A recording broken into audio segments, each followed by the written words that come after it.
Hey everyone, how's it going? 4 weeks no upload, but we're back as I promised in the community tab, saying we're going to do the Goblin Slayer build next, and here I am, the Goblin Slayer.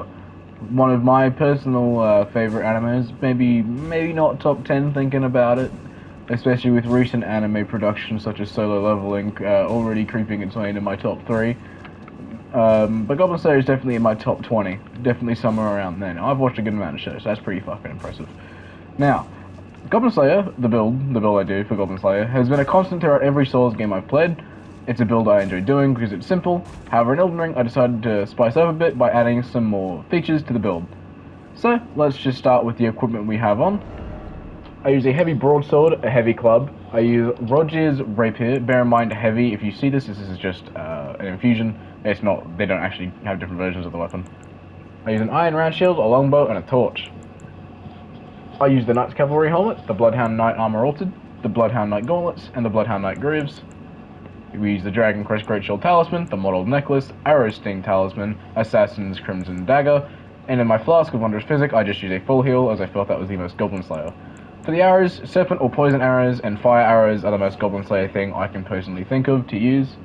Now, as for how we use everything, whenever you look up a picture of Goblin Slayer, he'll have a broadsword and his iconic shield. So these are the two closest things I could find, broadsword being a literal broadsword, so obviously best weapon. Shield is a bit more up to your interpretation. I found that this is my favourite looking shield for Goblin Slayer, however you are more than welcome to use your own shield if you prefer a different shield. There are plenty of different shields in the game you can use. Some people would like to use a buckler, but I figured out of all the small shields, I like this one the best. Now, Goblin Slayer is known to throw away his weapons or break them, and use things on the fly, and goblins typically use things like clubs, so I figured a club would work very well for Goblin Slayer, as we've also seen a music club before. Now, if you don't remember from the movie, Goblin's Crown, there is a character, I forget her name, but her sword, she has like lightning powers in her sword, right? And I wanted a way to sort of implement that into the Goblin Slayer, because we do see Goblin Slayer use the sword at one point. Does he use the lightning powers? No. I don't think he does. I think that's more of her own magical capabilities. However, the sword, I'd like to think, is infused with it anyway, and Goblin Slayer could use it in theory, so I just use Thunderbolt as just like an extra little thing, but it actually looked pretty similar from what I remember when I was going through all the swords. And it's something just a little bit extra you can throw on the Goblin Slayer, a nice little callback to the movie. A bow, Goblin Slayer does use a bow quite often in his raids against the dungeons, whether it be burning like the Goblin's home down or something like that. As for the torch, he's Goblin Slayer, he's going in caves a lot, he needs a way to see, so obviously a torch to light the way is obviously ideal for Goblin Slayer. So when he gets into a fight, he can put it away.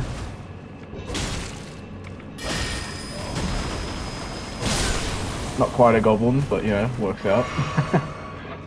But yeah, that's why I use everything in Goblin Slayer. Now, something to keep in mind. As of today, Shadow of the Erdtree has gotten a release date. The 21st of June, if I am not mistaken. So, that leaves a question for anyone watching. Do you want me to go through all my builds and check and update anyone that needs updating? Or make one combined video of all the updates for all the characters made in the past? Now bear in mind, not every character will be in there because not every character needs updating, say Asta. Unless there's a new spell in Shadow of the Erdtree that looks a lot more like anti-magic than some of the spells we have on him already, then I can go back and I can add stuff. Things like Goblin Slayer, whose armor I'm not 100% satisfied with, mostly the helmet. If a helmet comes out in that, I might just say, alright, we'll just make a combined video for all the armor changes. However, any character that requires armor and like weapon changes, then I might make a whole video for, like a remastered type thing. But as we are yet to see what is coming in the DLC fully, and well, weapons and weapon arts and stuff like that, and spells are all coming in, then I am going to make an update video then. However, after from what we've seen, there is more martial arts coming by the seams of it. Not to mention, the Mahito video I had planned is actually going to be delayed, as it seems we're going to get a few more spells that could actually mimic Idol Transfiguration in some way, so I think I might leave that until a bit later. until we've got the DLC and I've gotten as many of the items as I can, all the spells and stuff, so I can start making builds, and then we'll go from there. Maybe I will make a Mahita video and I'll just say I will update this when Shadow of the Erdtree comes out, but we'll see what happens and how I feel. As you know, I haven't been uploading much as it is, so by the time Shadow of the Erdtree comes out, I mightn't even got a second video out yet. But anyway, as for where to get everything, well, truth is I haven't played much Elden Ring recently, so I don't remember, but I also forgot one thing anyway, so this works out. On the broadsword I use Braggart's Roll. Goblin Slayer is known for his glowing red eye, and like he's angry, so I figured Braggart's Roar kind of fits what we're going for here. Anyway, that for now aside, there should be no more. I don't think Thunder Strike's on this originally, or Thunderbolt's not on that either, so I'll put where to put that. But I don't actually remember where to get pretty much any of this. So I will just put up on screen now where to get everything, including weapon arts. I'll let you know where to get the books to start making poison and fire arrows, or serpent arrows. Probably poison arrows, just because they're probably easy to make. Knight's Cavalry Helm, however, and the Bloodhound set, I do know where to get. The Knight's Cavalry Helm, there's a duo fight of Knight's Cavalry somewhere in the consecrated snowfields following a caravan. Just kill them and you'll get the set. I say that like it's easy. And as for the Bloodhound Knight set, it is in the Gelmir's Hero's Grave. Feel free to look up a guide on exactly where to find it, as it's a bit of a parkour journey.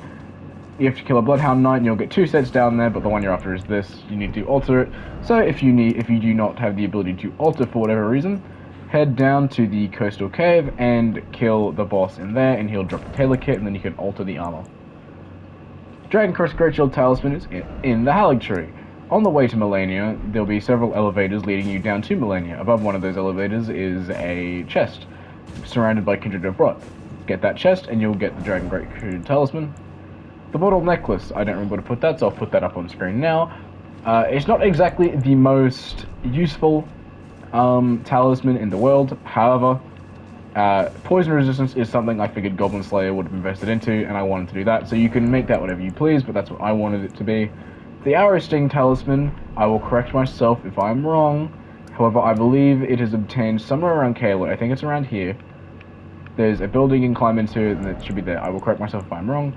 And the Assassin's Crimson Dagger. If we head over to the Death-Touched Catacombs, you want to kill the assassin in there, and he'll give you that item, and then you'll have the entire build.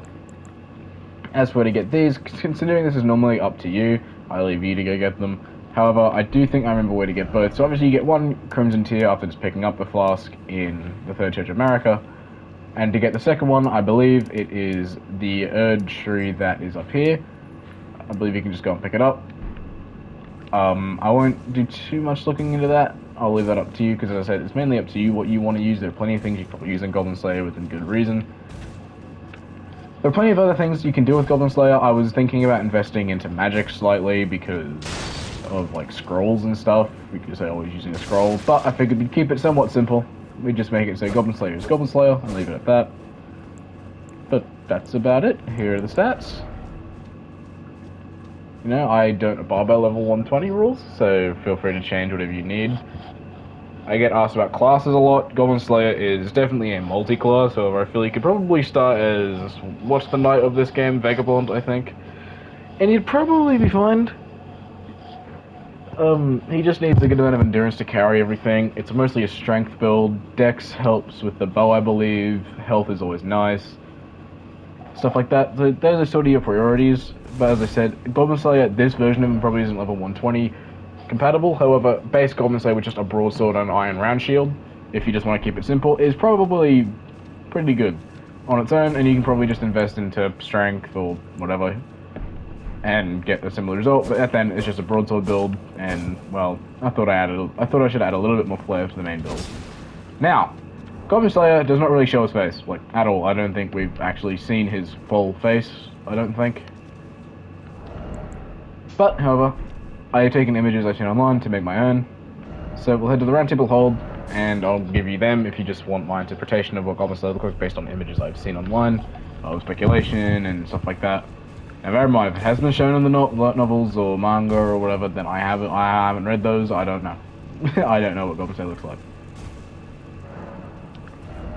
But I'll give you everything I use for him. As you could probably just make a dude with red eyes, and it'd probably be very similar to what Goblin Slayer is. So this is just going off of what I know of Goblin Slayer.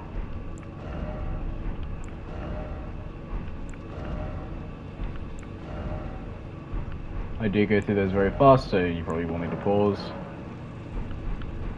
But I understand most of the time people do pause to do it, and you want to see the next thing already, so I try and go as fast as I can when I do these.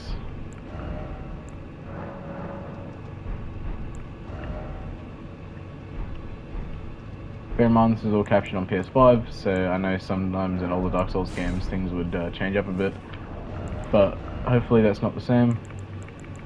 There are other helmets I've seen people use for Goblin Slayer builds. The Knight Helm is a pretty decent example of one that could work. Probably don't use the Bloodhound Knight Helm, it's... yeah, it's probably not the one.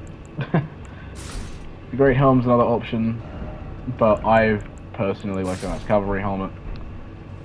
But hopefully we'll get a more Goblin Slayer helmet in the DLC. Anyway, that's about it for Goblin Slayer. If you did enjoy, please give it a like and do subscribe. I do Elden Ring builds and want to branch out to more anime related content, but for now we'll stick around with Elden Ring. I did get some Guilty Gear videos recently, make sure to check those out if you're any more interested. And that's about it. I'll see you later.